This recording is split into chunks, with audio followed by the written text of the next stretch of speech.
Mwamba anaitwa Mehdi Tereni, ni mchezaji wa klabu ya Olympiacos huko Ugiriki na ni mchezaji wa timu ya taifa ya Iran. Amezaliwa mwaka 1992.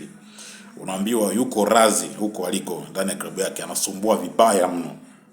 Anaisumbua klabu kwamba anataka aondoke ndani ya klabu akapambane nchi yake, akashike mtutu dhidi ya huu ugomvi ambao unaendelea Iran na Israeli sambamba na Marekani. Kwa hiyo Mwamba kambini hakukaliki kabisa. Na ikumbuke huyo ndo mchezaji tegemezi ndani ya nchi ya Iran. Yaani mfano kama hapa Bongo Samata, mchezaji mkubwa.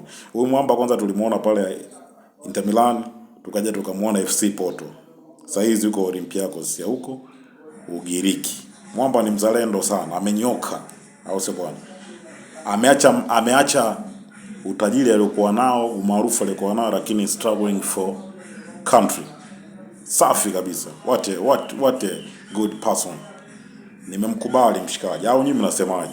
Au Mwamba anazingua au tumwache? Tusimwambie.